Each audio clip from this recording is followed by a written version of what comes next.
Okay, welcome back. I'm going to reread the verse from the ending of the last episode so it's not confusing because it's in the same chapter. But if there is on the bald head or the bald forehead a reddish white disease area, it is a leprous disease breaking out of his bald head or his bald forehead. Then the priest shall examine him, and if the diseased swelling is reddish white on his bald head or on his bald forehead, like the appearance of leprous disease in the skin of the body, he is a leprous man. He is unclean. The priest must pronounce him unclean. His disease is on his head. The leprous person who has the disease shall wear torn clothes and let the hair of his head hang loose, and he shall cover his upper lip and cry out, "Unclean, unclean."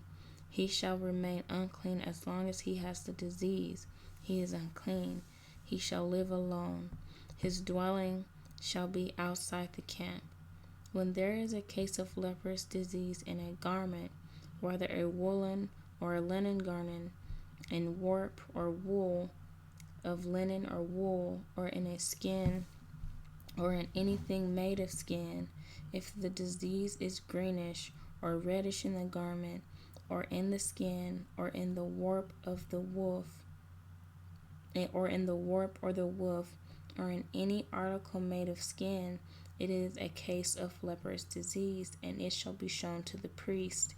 And the priest shall examine the disease and shut up that which has the disease for 7 days. Then he shall examine the disease on the 7th day. If the disease has spread in the garment, in the warp, or the woof, or in the skin, whatever be the use of the skin, the disease is a persistent leprous disease. It is unclean, and he shall burn the garment, or the warp, or the woof, the wool, or the linen, or any article made of skin that is diseased, for it is a persistent leprous disease. It shall be burned in the fire. And if the priest examines, and if the disease has not spread in the garment, in the warp, or the woof, or in any article made of skin, then the priest shall command that they wash the thing in which is the disease, and he shall shut it up for another 7 days. And the priest shall examine the diseased thing after it has been washed, and if the appearance of the diseased area has not changed, though the disease has not spread, it is unclean. You shall burn it in the fire, whether the rot is on the back or on the front. But if the priest examines, and if the diseased area has faded after it has been washed, he shall tear it out of the garment, or the skin, or the warp, or the woof. Then if it appears again in the garment, in the warp, or the woof, or in any article made of skin, it is spreading, you shall burn with fire whatever has the disease. But the garment, or the warp, or the woof, or any article made of skin from which the disease departs, when you wash it, it shall then be washed a second time and be clean. This is the law for a case of leprous disease in a garment of wool or linen, either in the warp or the woof, or in any article made of skin, to determine whether it is clean or unclean. Laws for cleansing lepers. The Lord spoke to Moses, saying, "This shall be the law of the leprous person for the day of his cleansing. He shall be brought to the priest, and the priest shall go out of the camp, and the priest shall look. Then if the case of leprous disease is healed in the leprous person, the priest shall command them to take for him who is to be cleansed, 2 live clean birds, and cedar wood, and scarlet yarn, and hyssop, and the priest shall command them to kill one of the birds in an earthen vessel over fresh water. He shall take the live bird with the cedar wood, and the scarlet yarn, and the hyssop, and dip them and the live bird in the blood, and the bird that was killed over the fresh water. And he shall sprinkle it 7 times on him who is to be cleansed of the leper's disease. Then he shall pronounce him clean, and shall let the living bird go into the open field. And he who is to be cleansed shall wash his clothes, and shave off all his hair, and bathe himself in water, and he shall be clean. And after that he may come into the camp, but live outside his tent 7 days. And on the 7th day he shall shave off all his hair from his head, his beard, and his eyebrows. He shall shave off all his hair, and then he shall wash his clothes, and bathe his body in water, and he shall be clean. And on the 8th day he shall take 2 male lambs without blemish, and 1 ewe lamb, a year old without blemish, and a grain offering of 3/10 of an ephah of fine flour mixed with oil, and 1 log of oil. And the priest who cleanses him shall set the man who is to be cleansed and these things before the Lord at the entrance of the tent of meeting.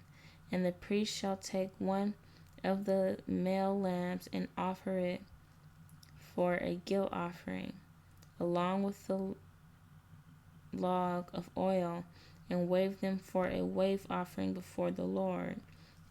And he shall kill the lamb in the place where they kill the sin offering and the burnt offering, in the place of the sanctuary. For the guilt offering, like the sin offering, belongs to the priest. It is most holy. The priest shall take some of the blood of the guilt offering, and the priest shall put it on the lobe of the right ear of him who is to be cleansed, and on the thumb of his right hand, and on the big toe of his right foot. Then the priest shall take some of the log of oil, and pour it into the palm of his own left hand, and dip his right finger in the oil that is in his left hand, and sprinkle some oil with his finger 7 times before the Lord. And some of the oil that remains in his hand the priest shall put on the lobe of the right ear of him who is to be cleansed, and on the thumb of his right hand, and on the big toe of his right foot, on top of the blood of the guilt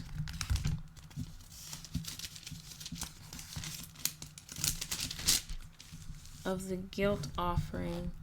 And the rest of the oil that is in the priest's hand he shall put on the head of him who is to be cleansed. Then the priest shall make atonement for him before the Lord. The priest shall offer the sin offering to make atonement for him who is to be cleansed from his uncleanness. And afterward he shall kill the burnt offering, and the priest shall offer the burnt offering and the grain offering on the altar. Thus the priest shall make atonement for him, and he shall be clean. But if he is poor and cannot afford so much, then he shall take 1 male lamb for a guilt offering to be waved, to make atonement for him, and 1/10 of an ephah of fine flour mixed with oil for a grain offering, and a log of oil, also 2 turtle doves or 2 pigeons, whichever he can afford. The one shall be a sin offering, and the other a burnt offering. And on the 8th day He shall bring them for his cleansing to the priest, to the entrance of the tent of meeting before the Lord. And the priest shall take the lamb of the guilt offering and the log of oil, and the priest shall wave them for a wave offering before the Lord. And he shall kill the lamb of the guilt offering, and the priest shall take some of the blood of the guilt offering and put it on the lobe of the right ear of him who is to be cleansed, and on the thumb of his right hand, and on the big toe of his right foot. And the priest shall pour some of the oil into the palm of his own left hand, and shall sprinkle with his right finger some of the oil that is in his hand 7 times before the Lord.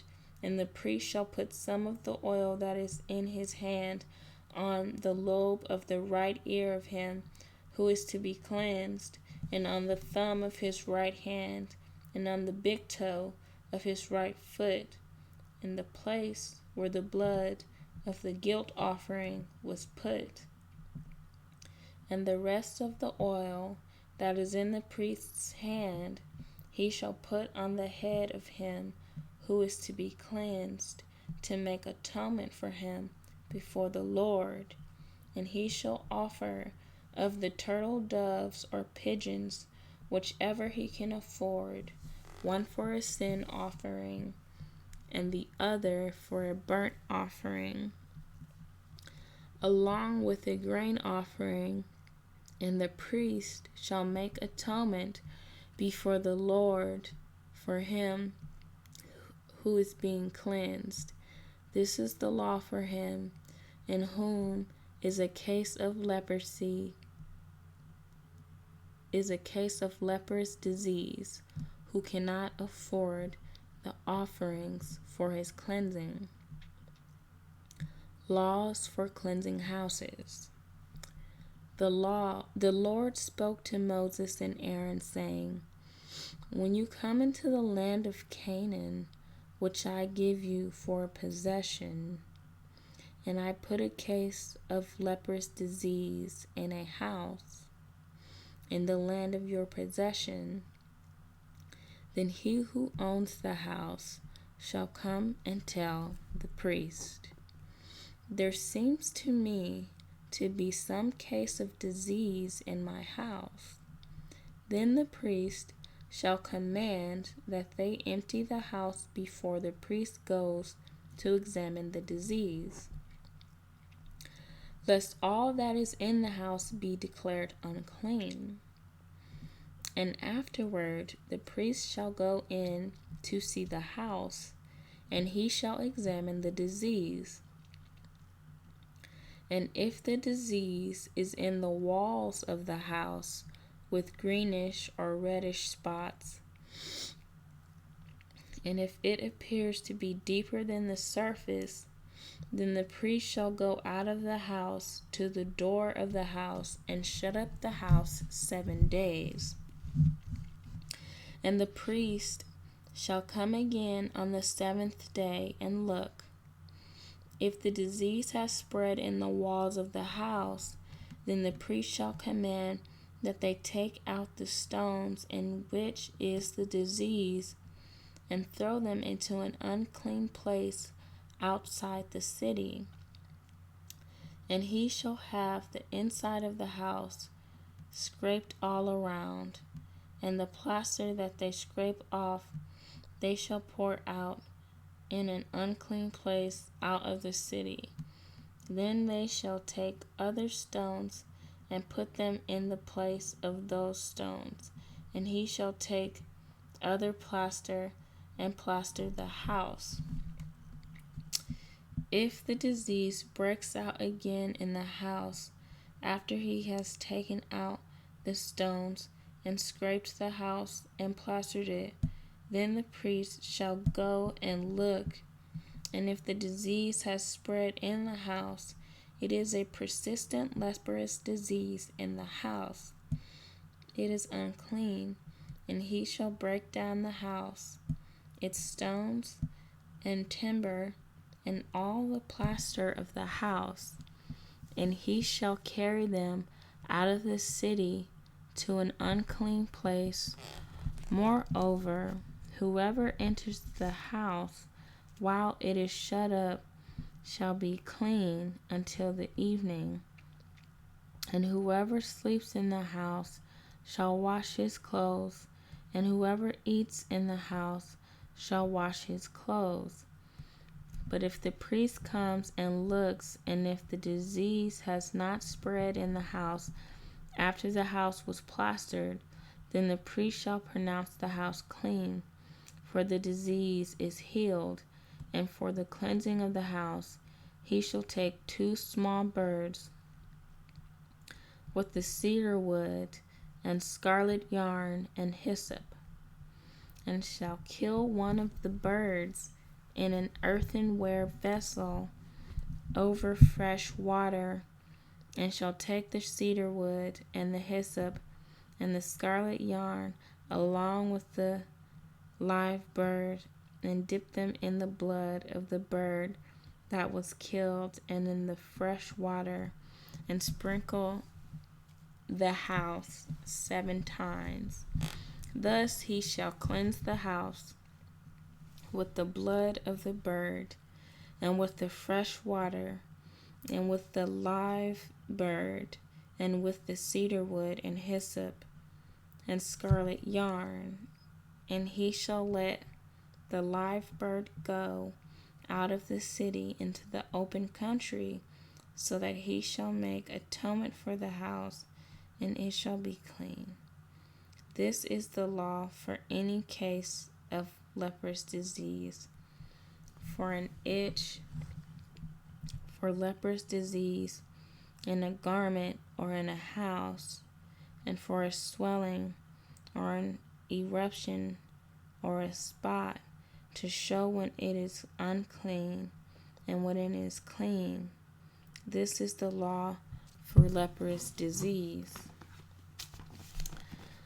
Laws about bodily discharges. Chapter 15.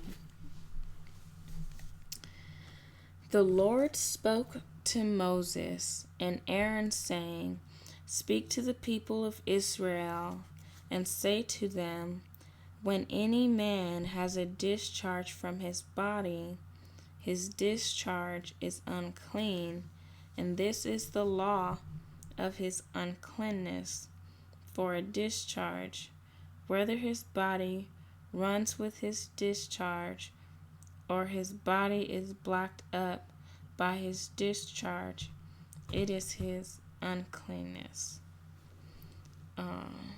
Every bed on which the one with the discharge lies shall be unclean, and everything on which he sits shall be unclean.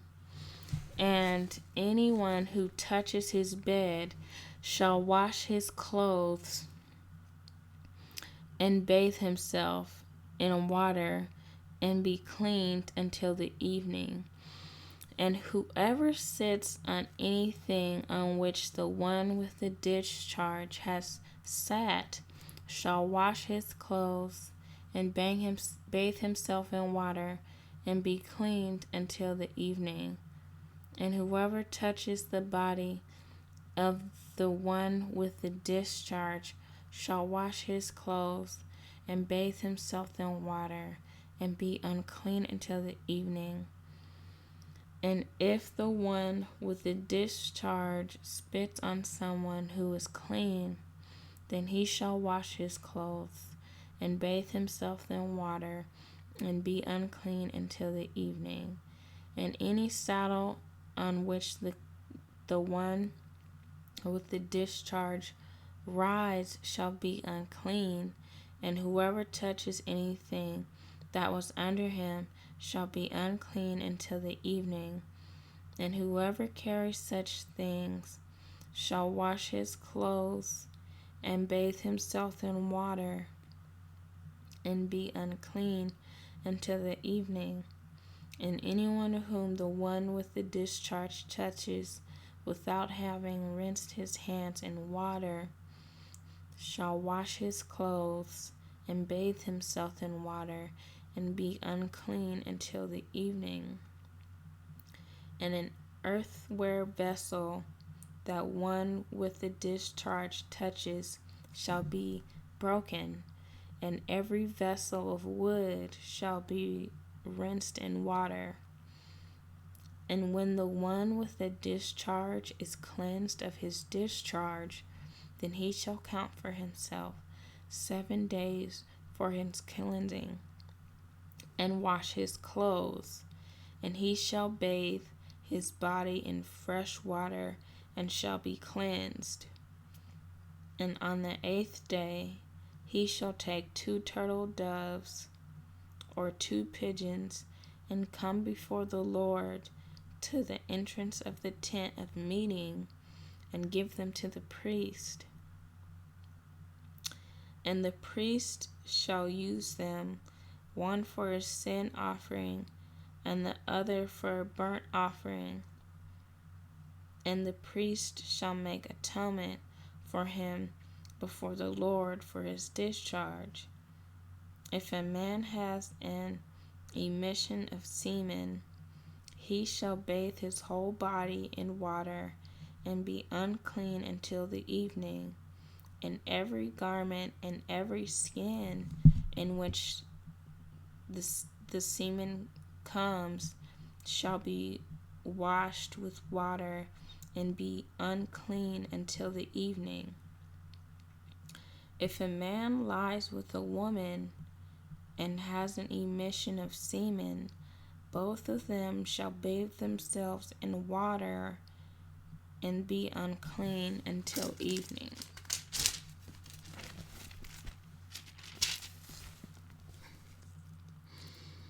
When a woman has a discharge, and the discharge in her body is blood, she shall be in her menstrual impurity for 7 days. And whoever touches her shall be unclean until the evening.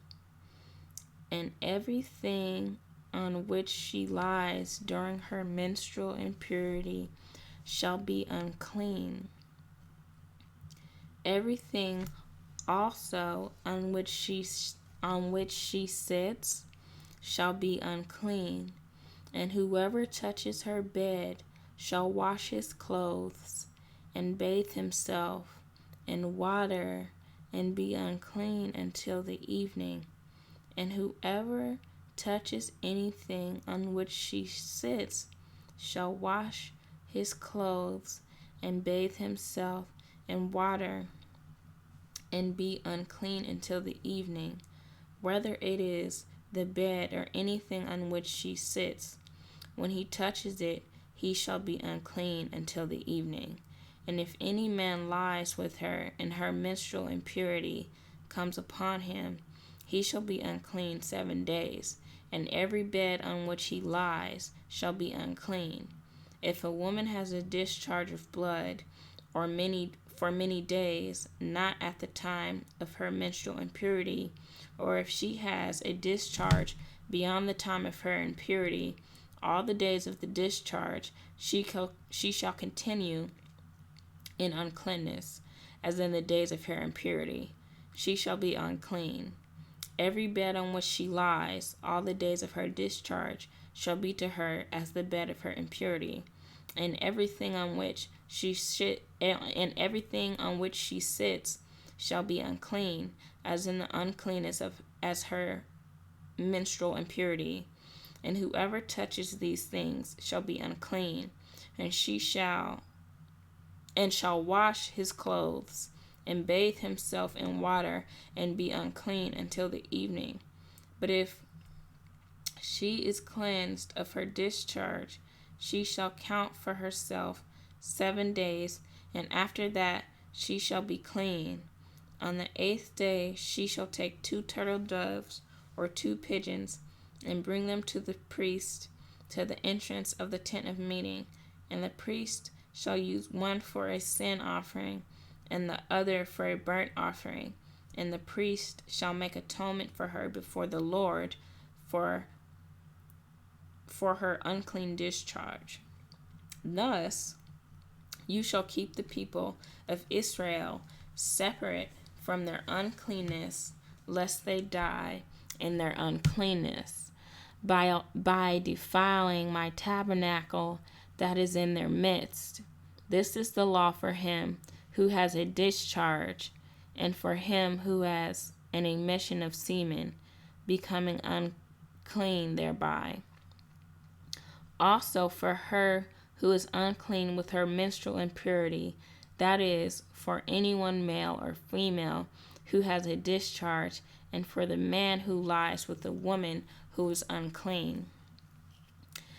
Chapter 16, the Day of Atonement. The Lord spoke to Moses after the death of the two sons of Aaron, when they drew near before the Lord and died. And the Lord said to Moses, "Tell Aaron your brother not to come at any time into the holy place inside the veil before the mercy seat that is on the ark, so that he may not die. For I will appear in the cloud over the mercy seat, but in this way Aaron shall come into the holy place with a bull from the herd for a sin offering and a ram for a burnt offering. He shall put on the holy linen coat and shall have the linen undergarment on his body. And he shall tie the linen sash around his waist and wear the linen turban. These are the holy garments. He shall bathe his body in water and then put them on. And he shall take from the congregation of the people of Israel 2 male goats for a sin offering and 1 ram for a burnt offering. Aaron shall offer the bull as a sin offering for himself, and shall make atonement for himself and for his house. Then he shall take the 2 goats and set them before the Lord at the entrance of the tent of meeting. And Aaron shall cast lots over the 2 goats, 1 lot for the Lord, and the other lot for Azazel. And Aaron shall present the goat on which the lot fell for the Lord, and use it as a sin offering. But the goat on which the lot fell for Azazel shall be presented alive before the Lord to make atonement over it, that it may be sent away into the wilderness to Azazel. Aaron shall present the blood as a sin offering for himself, and shall make atonement for himself and for his house. He shall kill the bull as a sin offering for himself. And he shall take a censer full of coals of fire from the altar before the Lord, and 2 handfuls of sweet incense, beaten small. And he shall bring it inside the veil, and put the incense on the fire before the Lord, that the cloud of the incense may cover the mercy seat that is over the testimony, so that he does not die. And he shall take some of the blood of the bull and sprinkle it with his finger on front of the mercy seat on the east side, and in front of the mercy seat he shall sprinkle some of the blood with his finger 7 times. Then he shall kill the goats of the sin offering that is for the people, and bring its blood inside the veil, and do with his blood as he did with the blood of the bull, sprinkling it over the mercy seat and in front of the mercy seat. Thus he shall make atonement for the holy place because of the uncleanness of the people of Israel, and because of their transgressions, all their sins, and so he shall do for the tent of meeting, which dwells with them in the midst of their uncleanness. No one may be in the tent of meeting from the time he enters to make atonement in the holy place until he comes out and has made atonement for himself and for his house and for all the assembly of Israel. Then he shall go out to the altar that is before the Lord and make atonement for it, and shall take some of the blood of the bull and some of the blood of the goat, and put it on the horns of the altar all around. And he shall sprinkle some of the blood on it with his finger 7 times, and cleanse it and consecrate it from the uncleannesses of the people of Israel.